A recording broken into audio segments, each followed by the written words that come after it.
You are listening to Unequaled with Jaycee Carroll and Ajay Salveson. But first, our friends, the Painted Roses.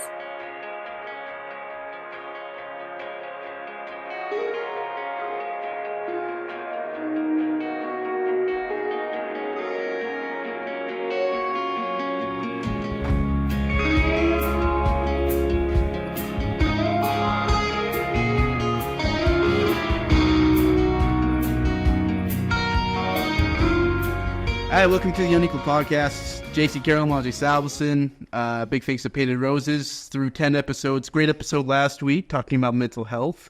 Yeah, I got some nice messages. I'm sure you did too. Appreciate you opening up about that. That's never easy, mental health and having those discussions, but I feel like it should be had much more often. I was told by somebody that I didn't go deep enough with you. That I should have asked what it was like to be turned down by Wyoming and only one school wanting you. I won't tell you who that guy was. Whoa, hey, maybe my story, maybe I downplay a little bit. I was wanted. I had 150 letters from 150 different schools, but Wyoming dropped the ball. Back in the day, I was just a kid, and I was afraid to say that, but no, Wyoming dropped the ball. Specifically, wow, yeah. Honestly, it was one phone call from Coach McLean. I was a Wyoming Cowboy.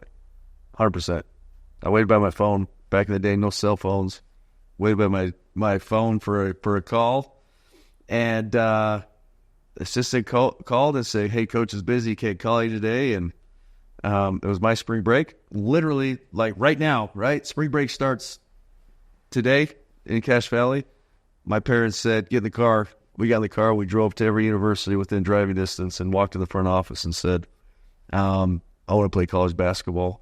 And I played pickup with other guys, Idaho State, Utah State, and then Weber State. Weber State was like, we're not interested. Idaho State was like, yeah, we'd love to have you in Utah State. So I got letters. I was recruited, but when it came down to decision time, yeah, I guess you could say I had some offers, but the most interesting one was Utah State. Well, this next guest eerily imprints what your path was like. Had offers, had choices to make, decisions to make, had a stellar high school career. And if the Aggie gods are looking upon us, could imprint his legacy as one of the greatest ever to put his feet on the court. That is Mason Falslev. He joins us here on Unequaled in episode 11. Mason, good morning. How are you? I'm doing good. Happy to be here. It's good to have you. Mason, what are you laughing at? I just wonder if that's his real voice. That's all. But it's good. It's good. I'm ready. I'm excited. Mason, when you were young, did you watch Jaycee Carroll? Did you? This at least. How much of a 3 years old? How much of a hero was I? Oh my! How much did you look up to me? Well, if he's only 3 years old, a lot. The first player that I really remember was Ty Wesley. I just kidding. Yeah, no, I definitely remember much. No, you're not kidding. You gotta keep that. I gotta call Ty. Yeah, but look, it's okay because I get it. We played pickup with some high school kids the other day, and they start yelling out, "I got the redhead!" And this is Gary Wilkinson, and we're like, he's an All-American Player of the Year. You don't know his name? And Brady Jardine's like, Gary, he was 1 year old when you played up here. So yeah, I mean, it hurts my feelings that Mason did not look up to me like I thought, but he was only 3 years old. Is that true? You were 3 years old, 2008? No, I was like 6 or 7. Okay, 6 or 7. So that makes me feel terrible. That's a great start. This is a good way to start this morning. I love it. I love it. Mason, I mean, we'll get through your career and all that, but after an incredibly historic and incredibly successful season, when you have a chance to decompress, I don't know how much decompressing you actually had to be able to do you look back and say, wow, like, look what we accomplished? As of right now, it's pretty fresh still, and I don't think I'll look back for maybe another year or two, for what we did, like, I don't know, it was just such a hard year, and, we were coached so hard that, it's hard to kind of appreciate it as, there was a lot of luck that went into it, the stars kind of aligned for us. A lot of things went our way, and a lot of things could have fallen the other way. So, it was obviously a crazy year, and we surprised a lot of people, and I'll never forget it. You're looking for the best place to grab yourself a pizza and, of course, entertainment? Look no further than Ruby's Pizzeria and Grill at 795 East, 1400 North. Ruby's Pizzeria and Grill has your salads, delicious pastas, creative pizzas, all that including watching some good games on TV with your buddies. Ruby's Pizzeria and Grill also has a Thursday through Saturday 9 p.m. to midnight menu. That's right, 9 p.m. to midnight, Thursday through Saturday, you get the delectable items. Our producer, Adam Lurcher, and myself went there, while Adam had the chicken fingers. I had this beautifully made gourmet hot dog with a delicious pretzel bun wrapped around it. Most importantly, Ruby's Pizzeria and Grill has the best customer service. Their employees are there to take good care of you, led by their manager, Thad Willis. So stop by Ruby's Pizzeria and Grill and let them know that the Unequal Podcast sent you there. 795 East, 1400 North in Logan.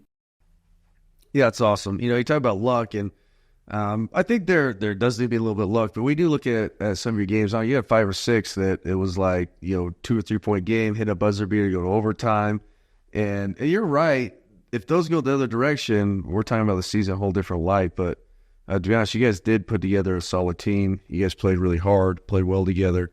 And the NCAA tournament win, I mean, there's no doubt. You guys went in and took care of business. So we'll get more of that, Larry. Let's start with back where we were for a minute ago with you at Skyview and all that kind of stuff. How many sports did you play in high school? 2. Which ones? Football and basketball. Which was your favorite? Basketball. And why? To be honest, I just enjoyed it more. I'm not a big, I love football and I love playing in the games, but I didn't like going to football practice, where I really enjoyed going to basketball practice and, training and getting better, where football is just kind of something I did for fun. All right, some of you different fun. Help me understand, because I've heard rumors. What position did you play in football, and and you say you just did for fun. What does fun look like? Were there state championship games? Were there, were you all state in football? Well, I played wide receiver. I started my sophomore year as wide receiver. And then junior year, I went to quarterback. Senior year, I started out as quarterback, and then I hurt my shoulder. And then I went to wide receiver. And then they just kind of threw me around everywhere. Like, I would play running back, tight end, and safety. Yeah, I just got thrown around in a lot of different formations. And how was your team? We were good. We won a state championship. First one to ever do it. Well, there you go. It's something they just are for fun. So little Taysom Hill. He's the guy that plays all positions, right? Don't compare Mason. Don't we ever? Hey, I would love to. What are you talking about? No. Why is that? Yeah. No, we Dude's freaking killing let's it. compare him to Jordan Love. Hi, this is Karen Nielsen with Guild Mortgage in Logan, Utah. Beyond great rates, we're committed to ongoing customer service even after your loan closes. We want you to experience knowledge, communication, and amazing customer service for a lasting relationship. Make Guild Mortgage your trusted partner. So the transition, from playing football to basketball at Skyview, obviously I had 2 great coaches. Kirk Hilliard's one of them. He coached me my freshman year of basketball. Was just a phenomenal guy. What did Kirk do for you at Skyview, and just talk about him a little bit? I'll forever be thankful to Coach Kirk Hilliard. He had never started a freshman in his whole career of coaching, and he took a chance on me my freshman year and put me in a position to be successful, and trusted in me and allowed me to play how I play. And I had a great career in high school because of him. So I remember when Mason's heard this story. Poor guy, he's going to hear it again. But I'm calling one of his games. I'm calling it for Bear River, though. And Bear River's about to win the region championship if they can beat Skyview. And it's a raucous house. I'm not kidding. Like, it's standing room only. And Mason goes in there, and they're down 6 at one point. Mason put up 37 in that game and went on a personal, 13-0 run. And that place was running. You know how what it's like. You just get in the zone, can't miss. Mason, locked in all of a sudden. And I just remember parents just screaming at the court, like, stop him, you know how parents are. And it's like, well, you get out there and guard him.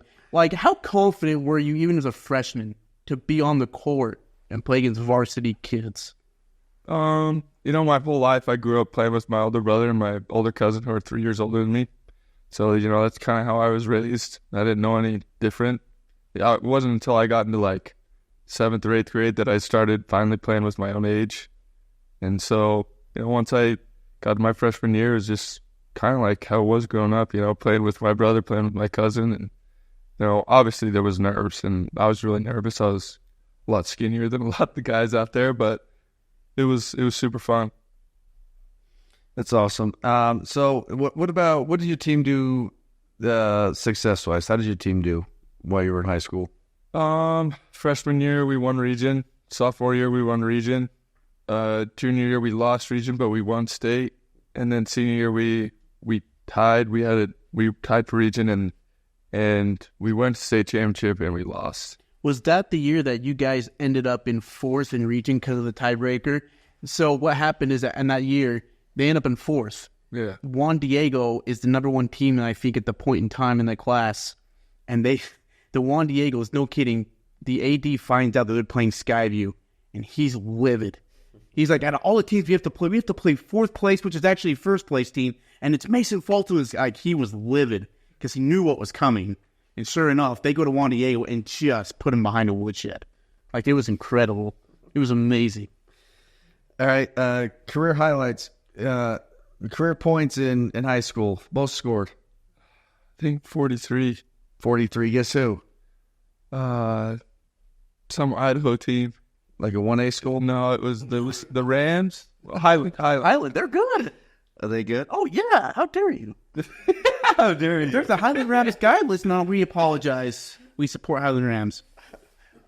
Who does? We all do. Like, we are no perspective or favors of persons or teams. Okay.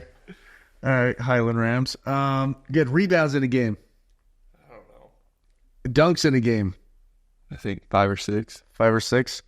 That's okay for a little guy like him. What in high school? Okay. Oh man, You could dunk. I bet Ty Wesley could. Could you dunk it? Yes, I could dunk. Wait, no, but did you though? Yes, I dunked. Poster anyone? And anyone all the time. Well, look, I had something special that was the ability to shoot outside as well. So I had to balance that elite in there. that elite ability of 3-point making. I was a good high school shooter. I was a good high school shooter. And this is no way me saying he's not a good shooter. I'm just saying You were better. This is getting off track. And then, all right. So the other question I have, you played multiple sports. How do you think playing multiple sports helped you in high school as opposed, and what were some positives, what were some negatives of being a multi-sport athlete? Obviously positive was, we lifted a lot in football. I got a lot stronger because I played football and I did the summer workouts and everything. But, negatives is, I didn't practice basketball a whole lot throughout the football season. Like, obviously I'd go early morning before school, sometimes and try to get some shots up. But, especially late into the season football, like, the practices are long and I didn't have time to go practice basketball or focus on anything else. What was summer sports like for you, like the summer of basketball and football? I was gone a lot. My football coaches did not like it. I played on a traveling team and, June was kind of our high school moment. Like I would do football camp, I would do basketball camp at Skyview, and then July and August I was gone everywhere, like almost every week. Traveling to Cali, to Atlanta, to wherever we had tournaments. What team did you play with? Exum Elite. Where are they out of? Here. Like we took guys from Wyoming, Idaho, Utah, and kind of created a super team. Was Ryland Jones on your team at that time? He was on the same program, just the year above me. Okay. Yeah. Did you play with him at all in any league at all, or no? Me and Ryland didn't really play together. Okay. And we played together up until 8th grade, and then, high school happened, and he went to Olympus, so. Yeah. High school, I went to Olympus. And did you like the summer AU circuit? Yeah, it was super fun. It was awesome. I had my best friends traveling with me. We would go all around and go to cool places and just play basketball and compete. So I loved it. What was the best moment at AAU? A player you played against, a game? What's something that's memorable? It's funny. I see a lot of the players that I played against in the NBA right now, like Jalen Green, and there's been a lot of players. What's his name? The guy who played for USC, big tall guy. USA. There's two brothers, Isaiah. One of them named Isaiah. I can't remember. I can't remember his name. Anyway, But those guys. yeah, those guys. Those guys. Oh, good. So after high school, when did you commit to Utah State? So Did you go to Utah? yeah, I can move to Utah. Hold on. Yeah, all right. So, what? So I got my first offer freshman year from Utah State. Okay. I went and played on the circuit that summer and got a few more offers from BYU and a few other schools, but my main ones were in state. And then sophomore year happened, and I played one more year on the circuit, and Utah offered me. Mm-hmm. And at that moment, Utah State's coach got fired. So, at that time, I didn't really want to go to BYU. It was between Utah State and Utah, and because I knew the staff really well at Utah. Yeah. Chris Jones, who literally coached me since I was in third grade, was there on staff. So I decided to commit there my sophomore year. Okay. And then, yeah, that's how it went. All right. So you signed to Utah, and then you took off, went on a mission. Yep. Where'd you go? I was called to Brazil, São Paulo, Brazil. How was that experience? It was awesome. Because of COVID, I got reassigned to Arizona for about 8 months. Wow. So I was in Scottsdale, Arizona for 8 months, and then got my visa and went to Brazil and ended my mission there.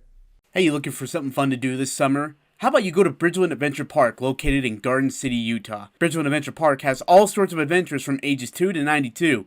A 4-levels ropes course with 73 events, a giant swing, a 450-foot long zip line, or get on a tube and head down the 350-foot slide. They're also accepting business corporate groups. You and your office want to get out of the daily grind? Sick of staring at your computer for 8 hours a day? Well, bring the company over to Bridgeland Adventure Park. Enjoy some delicious food, a snow cone, a fun time with your coworkers, and lasting memories. Bridgeland Adventure Park is located at 722 South First Light Drive in Garden City, Utah. For more information and questions, go to blap.rocks. That's BLAP.rocks. What was what was one of your favorite moments in Brazil?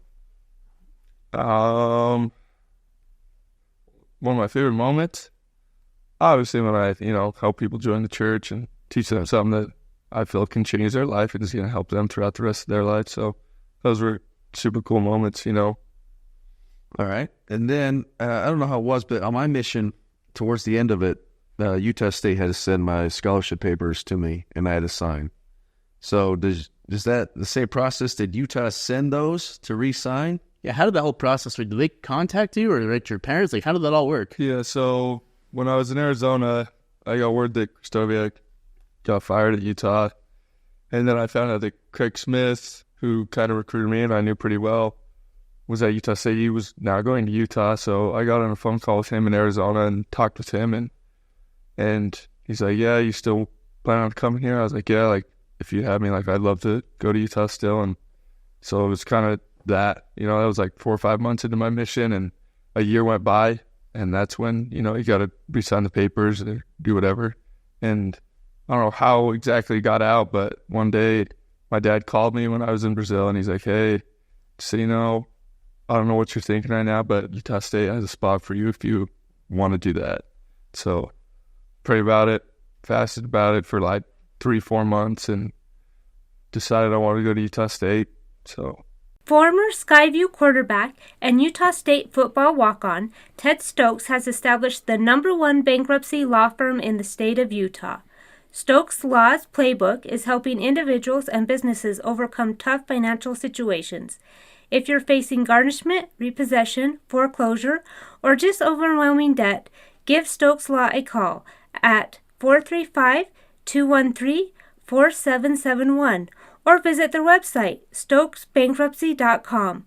Stokes Law is a debt relief agency and provides guidance under the United States Bankruptcy Code. I try to ask this very carefully, but how hard is it to focus on the work and have all that back home happening? It was obviously stressful, especially because it was my future. I didn't know what was going to happen, but it wasn't too bad. I only had to deal with it one day a week, call my parents, see how everything was going, and yeah, it wasn't too bad. Nice. So then you decided to make the switch, go to Utah State. Now that time, who's the coach of Utah State now? Coach Odom. Yeah. Now it's Coach Odom. Yep. All right, it's Coach Odom. So what day do you get back from Brazil? I got back from Brazil. Or what month? Almost the start of May. Start of May. Very end of April, yeah. Very end of April. So you had a whole summer. So what did that summer look like after you got back, getting ready for your first year as a freshman? I got back. Me and my family went on vacation for like 3 or 4 days, and then I just got in the gym. The month of May, everyone's kind of gone. It's like the 1 month off, and I took it as an advantage. Everyone was gone. I had access to the gym, access to everything, and I started working out. And then June came around, and man, I was thrown into like pit of fire. I was not good. I hadn't played in months. In Brazil, I didn't play the last like 6-7 months of my mission. What was the hardest thing to adjust back into the game of basketball from coming off a mission? Was it conditioning, shooting? What was it? I think the pace of how fast the game is in college. I was used to Skyview in high school ball where, I could kind of just do what I wanted because of my athleticism, and then you get put with people who are just as athletic as you and bigger than you. Like, I was one of the biggest guys on the court in high school, and now I'm like one of the smallest. So that was really hard for me to adjust to, but it was hard. But and this isn't a knock or anything like this. It's just as far as do you feel like you got through your high school stuff because you were bigger, faster, more athletic, and your skills need work to kind of catch up to get to the next level? I feel like I was pretty skillful, but as far as being smart and knowing how to read and do things, that's something I was never in a position to do in high school. I'd come off screen and just go downhill as hard as I can, and if someone comes on me, just throw it to the other guy. Where I learned so much my first summer, coming off screens, what to do, where to go, and if they do that, then you do this. So that was the hardest thing for me to learn.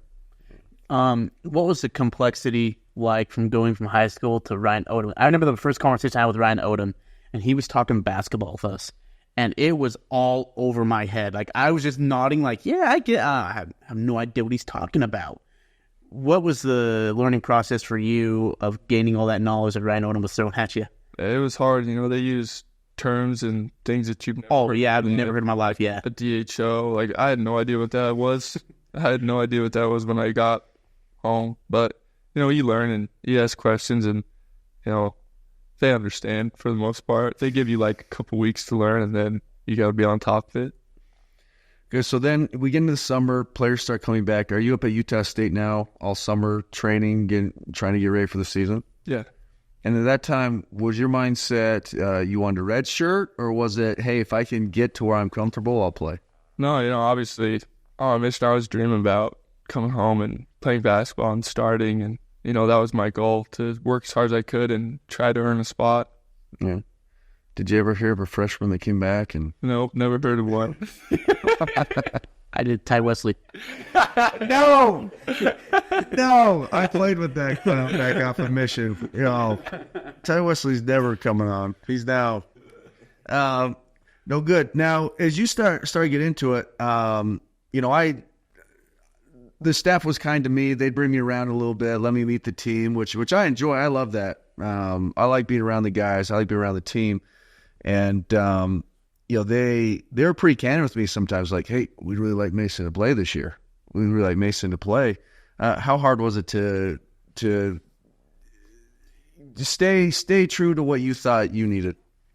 It was hard because, lucky for me, a few players in my position got injured in the summer, and it gave me an opportunity to to like kind of lead a team. Like there's a blue and a white team, like the blue team, and then there's the white team who, you know, are guys who are good, but you know they're not gonna play as much. And I had an opportunity to be a leader on the other team and go against the main guys every day. And you know, I got a lot better throughout the summer, and a lot of times we would beat the blue team, and and you know, coaches did bring me in, and it got close to where the season was about to start, and I figured I played good in the summer, but you know, as soon as those injured guys came back, I got pushed to the back again, which frustrated me. Yeah. And I kind of saw that, and so before the first game, I went into coach, and I was just like, hey, like, what do I need to expect? Like, if you're not gonna play me, I'll just redshirt. Like, I understand. I don't want to be just a guy who's gonna be getting in like the last minute or two of the game, or if someone gets hurt, then you put me in. Like, I don't want to be that guy. Like, I'll just redshirt. And you know, he actually wanted to have a meeting with me and my parents. We went in and had a meeting, and he gave me this whole spiel about, you know, you can earn your minutes. And he actually talked about Justin Bean and about how, you know, Justin Bean didn't play a lot, and then he earned his minutes, and he was basically starting by the end of the year. Yeah.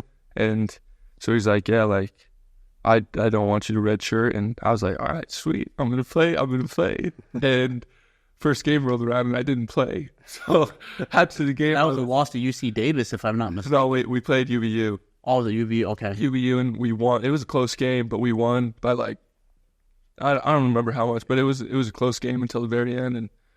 And I'm glad he didn't put me in. You know, 'cause the next day, that was like the worst day of my life, man. I remember I just like texted him, and I was like, hey, can I talk to you before practice the next day? And you know, he comes in, and we're just talking in the locker room, and I just start crying. Like I'm just gonna redshirt. Like, I was like so sad. Like, I was literally just bawling my eyes out, because like, you know, I was just at high school, you know, being the guy, and you know, I worked really hard, and you know, I felt like I proved myself, and you know, and it was just, you know, my hometown. Like, you know, a lot of people expected a lot of things, and I just knew, I just felt like I let everyone down. So yeah, I was just crying in the locker room for probably 20 minutes before practice started, and you know, but it turned out to be one of the best decisions I ever made. So was this in Ryan Odom's first year or second year as a coach? Second year. Okay, so you weren't around with Justin Bean or anything like that. All right. Can I ask? I mean, because I know people looked up to Jaycee as, you know, because when he was a senior, people come in and, you know, and need the leadership of somebody. Who was somebody you looked up on that team as a freshman, redshirting and trying to learn the system? Was there anybody to look up to? Yeah, you know, there was a lot of players that I looked up to. Like, obviously Rylan's super smart, super experienced. I looked up to him a lot. And you know, the one guy who really took me under his wing was Taylor Funk. You know, he actually asked to be my roommate on the road, and you know, he kind of really took care of me, and he knew that I was in a frustrating position, and you know, he was always so positive, and he's like, dude, like, you just wait, like, you'll see what you're gonna do. And yeah, he was awesome. He gave me so much good advice, and still to this day, I mean, with this whole process right now, I'm talking to him like every day on the phone. So a great story. Yeah, he's awesome. No, that is great. That is great. I think, and maybe people realize, but a lot of times I don't know if they realize that the emotional, you know, battles that they have players have of not wanting to let people down. You're talking about a homegrown hero, homegrown kid here that you know, it was agonizing for him to say, "Look, I need another year. I need a red shirt." How hard that was. So thanks for sharing that. When it comes to coaching styles, you know, I had a Coach Morrill style that was just, for lack of better words, very old school, very we're gonna play really hard, we're gonna bury you in the ground and see who rises to the top. Then I would play professionally with a coach that was very much a player's coach, said a lot of positive things. Where does Coach Odom fall on that scale? I'd say Coach Odom's more of a player's coach. You know, he's not an old school player at all. Like, he enjoys offense and shooting threes and, you know, playing at a fast pace. And yeah, you know, Odom was awesome. It sucked for me because, you know, I was on the scout team and he loved offense. So his guys would be running out. I'm playing defense like for 2 hours every day, just playing defense, trying to give them good looks. So it was hard for me, but it was good. That is awesome. All right, so we get to the end of that season. Coach Odom leaves, goes to VCU. Everyone leaves, right? 90% of everyone left? Yeah, anybody who scored a point in the NCAA tournament was gone. Can I just ask, with that process of Odom leaving and the players leaving, did you know or have any inkling of what was coming? No. I mean, as far as him leaving? Yeah, him leaving and then the portal just opening the masses for Aggies? No, it was, we had our last game. We lost in the NCAA tournament, and he said, all right, I'm going to go home for 2 weeks, and we'll get back at it. And then, a week went by, we didn't hear anything. 2 weeks went by, we didn't hear anything, and then we just started seeing the rumors, seeing everything on Twitter, seeing everything, and he didn't take anything before he came and talked to us. He sent us a text and said, hey, I'm figuring things out, but just know you guys will be the first to know before I make a decision. And about a couple weeks later, he pulled us in. We had an emergency meeting and told us that he was leaving.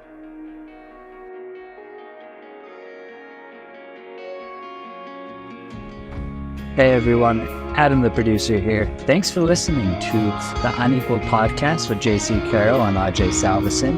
We're going to be releasing part 2 of this interview with Mason Falslev on Wednesday, April 3rd. So be sure to tune into that on Wednesday. And don't forget to share this podcast. That helps us grow and be able to reach more people and be able to share these incredible stories of people doing unequal things. Thanks again, guys. One too many a mistake if you help me find my way. I promise I'll do the same one day.